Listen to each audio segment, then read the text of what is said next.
Yeah, I think one of the things I love the most about this group and the intimacy of it, whether it's by nature of it being in the middle of the work week, for at least the American daytime schedule, and my own limitations of offerings, that like this smaller group can be a place where we're really able to touch into authenticity, I think, in a different way. And maybe also being in a Zoom call where we're in our own environment. We're not in a temple, or there's no picture of the Buddha behind me that's connotating what you're living and breathing in your body in that moment that you should be.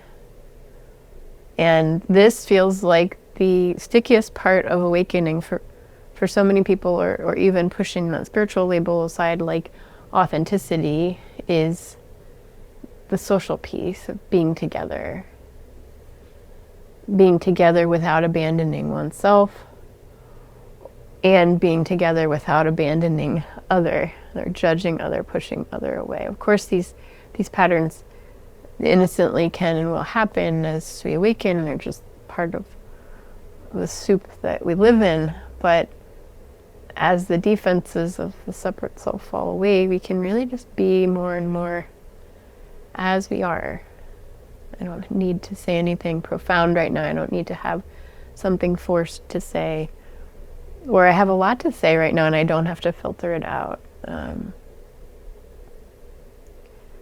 And what a treasure that is in moments where we're actually invited to do that, which is, depending on the life you've cultivated, like pretty rare to come by. Even if you live a very spiritual life, as I'm sure many of you know, spiritual expectations and personas, and even with the best of intentions, just the assumptions that we make about who we should be in lieu of the absence of what we see modeled can become very thick.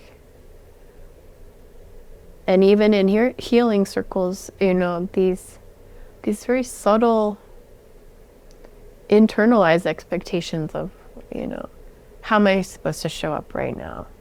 What's the response this person is really looking to hear? And that can happen in such a micro second, like such a small nervous system response of filtering authenticity or oneself out of needing to be safe alongside others.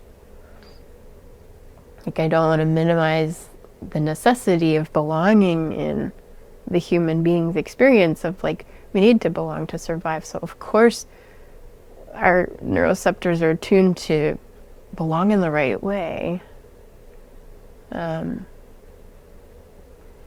yet, even as we grow autonomous and into our freedom and into our safety as independent adults who don't need to belong to a tribe of parents and aunts and uncles and teachers to survive, the system can still feel so stuck in hypervigilance about belonging.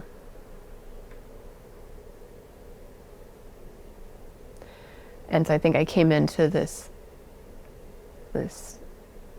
topic because someone talked about like waves or ripples in the water, and I think that's often, in an embodied way, how authenticity feels to me. Is it's almost like you're getting in a pool of water with maybe someone's making a big splash and the ripples are really what's the word, frequent and higher in frequency, and then you're getting in with someone who's just like sliding in and the ripples are really slow, and then you're getting in the water and you feel like, okay, I gotta match the frequency of what's expected.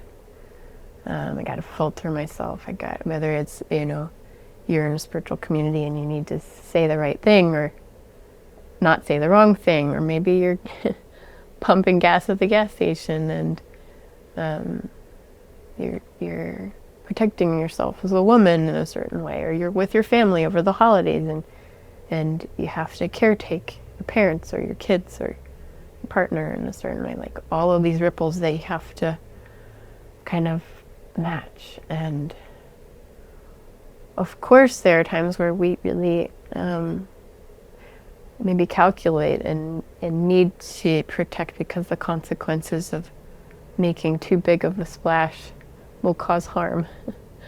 We can do that consciously.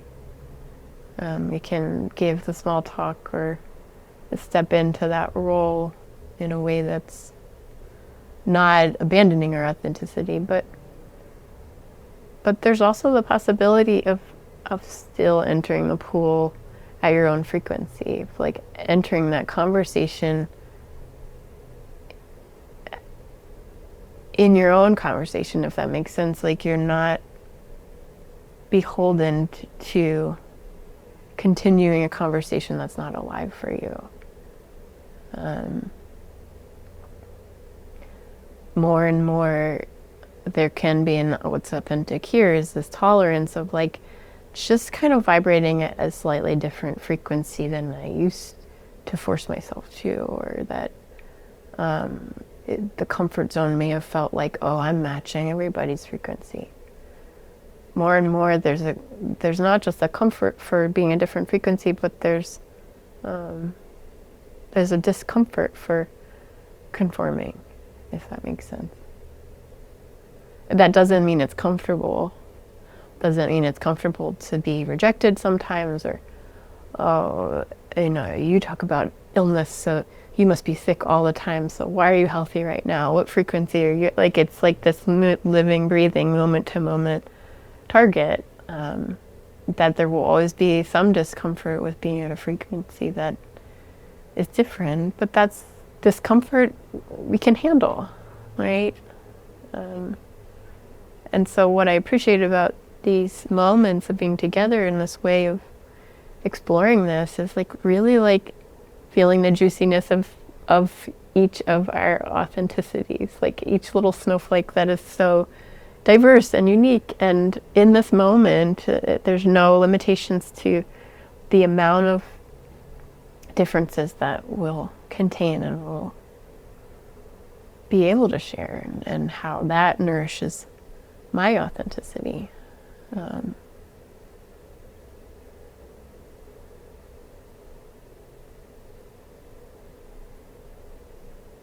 So yeah, I think that's what wants to be said around that, and just a curiosity as